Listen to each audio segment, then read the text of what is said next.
historic elections, we can speak to Priscilla Clapp in Washington, D.C.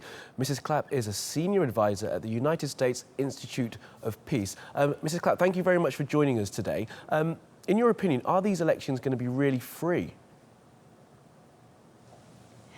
No, I wouldn't use free and fair to describe them. I would use the word transparent and inclusive.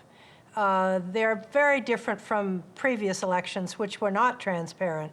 This time, the elections have been prepared and they will be monitored, or observed at least, by the international community. So there's been a great deal of participation by organizations that are experts in running democratic elections. But the country, Myanmar, is still very far from a democracy.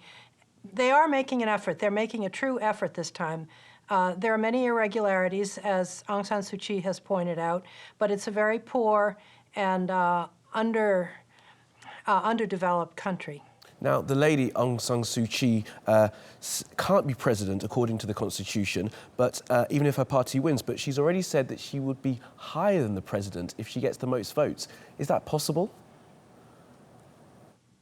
Well, she said she'd be above the president, and I think there are many ways to interpret that.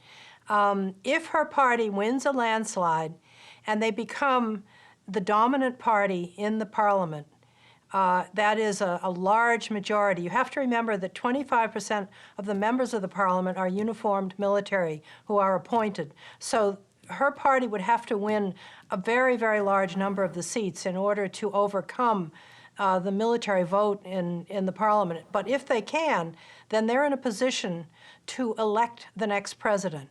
Even though it can't be Aung San Suu Kyi, it could be a member of her party, and she's the head of the party. So I think what she's saying is that as the head of the party, I will be instructing the next president. But she could also be the Speaker of the Parliament, and she could be planning to make the Parliament a stronger actor in the next government. So you think that she will have a very key part in whatever happens next in Myanmar?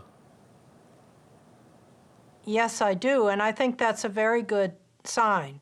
Because if you recall, 5 years ago, when they had their last elections, she was still under house arrest, and her party was basically cut out of the elections. They didn't even participate. So the fact that she and her party could be running ahead of everyone else 5 years later and be in a position to even contemplate a landslide win is really quite remarkable. Priscilla Clapp, thank you very much for joining us there from Washington, D.C. with that analysis of the elections in Myanmar.